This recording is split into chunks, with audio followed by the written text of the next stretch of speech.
మరి మొత్తం కూడా నీరు గార్చడమే ఆయన లక్ష్యంగా పెట్టుకొని పనిచేస్తున్నారు. అందుకు అనేకమైనటువంటి ఉదాహరణలు ఉన్నాయి.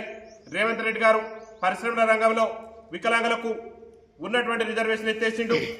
మేము అధికారంలోకి వస్తే అదే నెల నుంచి 6,000 రూపాయలు పింఛన్ ఇస్తానని చెప్పిండు. మరి అధికారంలోకి వచ్చి ఏడాది పాలన పూర్తయింది, దాదాపు ఇప్పుడు 13వ నెల పూర్తిగా వస్తున్నది. మరి నేటి వరకు కూడా పింఛన్ ఇవ్వలే. వికలాంగుల సమాజాన్ని సీనియర్ ఐఏఎస్ అధికారి అయినటువంటి స్మితా సబర్వాల్ గారు కించపరిస్తే ఆమె మీద చర్యలు తీసుకోలేదు. అంటే వికలాంగుల సమాజాన్ని ఎవరైతే అవహేళన చేస్తారో, వికలాంగుల సమాజాన్ని అవమానపరుస్తారో వాళ్ళని తెలంగాణ రాష్ట్ర ముఖ్యమంత్రి రేవంత్ రెడ్డి గారు ప్రోత్సహిస్తున్నారు. ఈ మధ్య కాలంలో కూడా మేమేం కోరుతున్నామంటే రాష్ట్ర ముఖ్యమంత్రి గారిని మాకు రాజస్థాన్, ఛత్తీస్గఢ్ మాదిరిగానే తెలంగాణ రాష్ట్రంలో ఉన్నటువంటి వికలాంగులకు కూడా రాబోయేటటువంటి గ్రామ పంచాయతీ ఎన్నికల్లో ప్రత్యేకమైనటువంటి రిజర్వేషన్ కల్పించి మరి మా వికలాంగుల సమాజానికి కూడా రాజ్యాధికారంలో భాగస్వామ్యం చేయమని అడుగుతున్నాం. మా విద్య ఉద్యోగ రంగాలలో మేము ఎన్నో పోరాటాలు చేసి రిజర్వేషన్ సాధించుకున్నాం. ఇవాళ మరి విద్య ఉద్యోగ రంగాల్లో రిజర్వేషన్ ఉన్న మాదిరిగానే చట్టసభలలో రిజర్వేషన్ ఉంటేనే మా వికలాంగుల బతుకులు బాగుపడేటటువంటి అవకాశం కల్పిస్తుంది. ఎందుకంటే తెలంగాణ రాష్ట్రంలో ఉన్నటువంటి 119 మంది ఎమ్మెల్యేలు అసెంబ్లీలో మా వాణి వినిపించారు. తెలంగాణ రాష్ట్రంలో వికలాంగుల ఓట్లతో గద్దెనెక్కి జిల్లా పరిషత్ చైర్మన్లుగా, మండల పరిషత్ ఎంపీపీలుగా, సర్పంచులుగా, వార్డు మెంబర్లుగా చలామణి అయినటువంటి సకలాంగుల పాలకులు వికలాంగుల సంక్షేమం మీద ఏనాడు కూడా దృష్టి పెట్టలేదు. అందుకు అనేకమైనటువంటి ఉదాహరణలు ఉన్నాయి. ప్రభుత్వం ప్రవేశపెట్టినటువంటి బీసీ లోన్లలో కానీ, ఎస్సీ లోన్లలో కానీ, వివిధ రకాల ప్రభుత్వం నుంచి వచ్చేటటువంటి పథకాలలో కూడా వికలాంగులకు అవకాశం ఇద్దామని చెప్పేసి సకలాంగుల పాలకులు కనీసం ఆలోచన కూడా చేయటం లేదు. వికలాంగుల సంక్షేమాన్ని విస్మరిస్తున్నటువంటి నేపథ్యంలో తెలంగాణ రాష్ట్ర ముఖ్యమంత్రి గారిని ఈ బీర్పూర్ మండలం నుంచి భారత వికలాంగుల హక్కుల పరిరక్షణ సమితి ఒకటే డిమాండ్ చేస్తున్నది. రాబోయేటటువంటి పంచాయతీ ఎన్నికల్లో వికలాంగుల సమాజానికి తెలంగాణ రాష్ట్రంలో జనాభా తమాషా ప్రకారం రాజకీయ రిజర్వేషన్ కల్పించాలని చెప్పేసి మేము డిమాండ్ చేస్తున్నాం. ఎందుకనంటే మా ఓట్లతో గద్దెనెక్కినటువంటి ప్రజాప్రతినిధులు మా సమస్యల గురించి కానీ, మా హక్కుల గురించి కానీ, మేము ఎదుర్కొన్నటువంటి ఇబ్బందుల గురించి కానీ కనీసం చర్చించడం కానీ పరిష్కార మార్గాలు కూడా వెచ్చించడం లేదు. కాబట్టి రాష్ట్ర ముఖ్యమంత్రి గారిని మాకు విద్య ఉద్యోగ రంగాల్లో రిజర్వేషన్ ఉండబట్టే విద్యలో అవకాశాలు వస్తున్నాయి, ఉద్యోగ రంగాల్లో ఉద్యోగాలు వస్తున్నాయి. మరి వాళ్ళ స్థానిక సంస్థల్లో రిజర్వేషన్ లేకపోవడం వల్లనే, చట్టసభలలో రిజర్వేషన్ లేకపోవడం వల్లనే మా సమస్యలు ఎక్కడేసిన గొంగలు అక్కడనే ఉంటున్నది.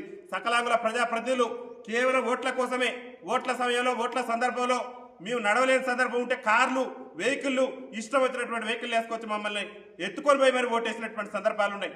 గెలిచిన తర్వాత ప్రజాప్రతినిధులు ఏం చేస్తున్నారు? ఆ ఓటు అనేటటువంటి ఆయుధం మా దగ్గర ఉన్నంతసేపే మమ్మల్ని గౌరవిస్తున్నారు. ఓటు వేసిన తర్వాత మా వికలాంగుల సమాజాన్ని అడుగడుగున వివక్ష చూపుతున్నారు.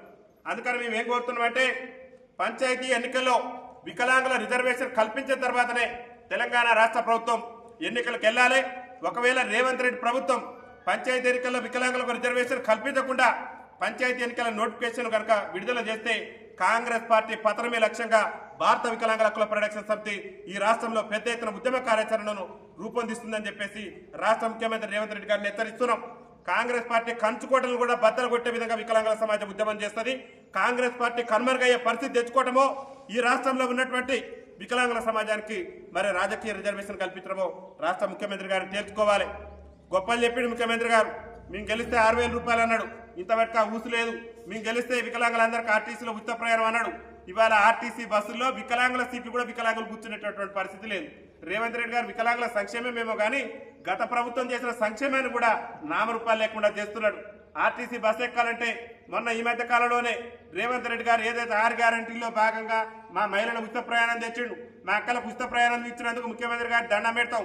కానీ ఈ ఉచిత ప్రయాణం కారణంగా మా వికలాంగులు పడేటటువంటి అవస్థలు, వికారాబాద్ జిల్లా కేంద్రంగా నువ్వు ప్రాతినిధ్యం వహిస్తున్నటువంటి కొడంగల్ నియోజకవర్గ పక్కనే ఉన్నటువంటి వికారాబాద్ జిల్లా కేంద్రంగా ఏం జరిగిందో ఒకసారి ముఖ్యమంత్రి గారు ఆలోచన చేయాలి. ఒక వికలాంగుడిని బస్సు ఎక్కివ్వటానికి కన్న తల్లి కష్టాలు పడి ఆఖరి బస్ కింద పండుకొని ఆ కుమారుణ్ణి బస్సు ఎక్కించేటటువంటి పరిస్థితి ఇవాళ రాష్ట్రంలో దాపరించింది. అయ్యా ముఖ్యమంత్రి గారు ఆలోచన చేయండి, మా సంక్షేమం మీద దృష్టి పెట్టండి. ఆర్టీసీలో వికలాంగులకు ఉన్న సీటుతో పాటు అదనంగా మరో 2 సీట్లు ఇవ్వాలి. వికలాంగుల సీట్లలో సకలాంగులు కూర్చుంటే క్రిమినల్ కేసులు నమోదు చేసి వికలాంగుల సమాజానికి రాష్ట్ర ముఖ్యమంత్రి గారు అండగా నిలబడాలని చెప్పేసి మేము విజ్ఞప్తి చేస్తున్నాం. పొన్నం ప్రభాకర్ గారికి చెప్పినాం, అదేవిధంగా మరి చైర్మన్ గారికి చెప్పినాం. ఆర్టీసీ సంబంధించి ఎవరికి చెప్పినా కానీ ఎక్కడేసిన గొంగలు అక్కడనే ఉంటుంది. ఎందుకు మా సమాజం పట్ల వివక్ష చూపుతున్నారో అర్థం కావట్లేదు.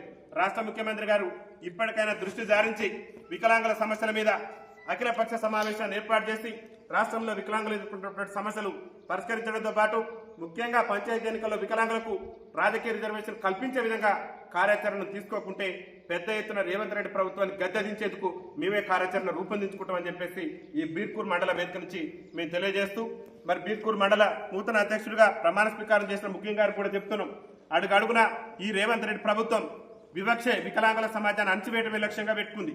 అణచివేయటమే లక్ష్యంగా పెట్టుకున్నటువంటి రేవంత్ రెడ్డి ప్రభుత్వానికి మరి వికలాంగుల ఉనికి ఏందో చూపించాలి, వికలాంగులు అంటే ఏందో తెలిసేటట్టు చేయాలని అంటే మండలంలో బీర్కూర్ మండలంలో వికలాంగుల సమాజాన్ని మొత్తం కూడా మీరు చైతన్యం చేయాలి. మండల అధ్యక్షుడిగా మీరు బాధ్యత తీసుకొని మండలంలో ఉన్నటువంటి వికలాంగుల సమాజాన్ని ప్రతి గడపకు తిరగండి, ప్రతి గ్రామానికి తిరగండి. మన బాధ, మన వేదన, ఈ ప్రభుత్వం చేస్తున్నటువంటి మోసాలు, ఇచ్చినటువంటి హామీలు 6,000 రూపాయలు అన్నాడు, అడ్రస్ లేకుండా పోయిన ముఖ్యమంత్రి. కాబట్టి మరి వీళ్ళ భర్తం పట్టాలంటే గ్రామ స్థాయి నుంచి భారత వికలాంగుల హక్కుల పరిరక్షణ సమితిని మనం బలోపేతం చేసుకోవాలి. కాబట్టి బీర్కూర్ మండల అధ్యక్షునిగా మీరు బాధ్యతాయుతమైనటువంటి మరి బాధ్యతలు ఉన్నారు. కాబట్టి ప్రతి గ్రామాన్ని కూడా కమిటీలు ఏర్పాటు చేసి మన జాతీయ హక్కుల కోసం కంకణబద్దులు కావాలని చెప్పేసి ఈ బీర్కూర్ మండల వేదిక నుంచి, ఈ బీర్కూర్ మండల ప్రమాణ స్వీకారోత్సవ కార్యక్రమం నుంచి నేను విజ్ఞప్తి చేస్తూ వికలాంగుల ఐక్యత, వికలాంగుల ఐక్యత, వికలాంగుల ఐక్యత కల్పించాలి. పంచాయతీ ఎన్నికల వికలాంగులకు ప్రత్యేక రిజర్వేషన్ కల్పించాలి. పంచాయతీ ఎన్నికల వికలాంగులకు ప్రత్యేక రిజర్వేషన్ కల్పించాలి. పంచాయతీ ఎన్నికల వికలాంగులకు ప్రత్యేక రిజర్వేషన్ సాధిస్తాం, సాధిస్తాం, సాధిస్తాం, సాధిస్తాం, సాధిస్తాం, సాధిస్తాం.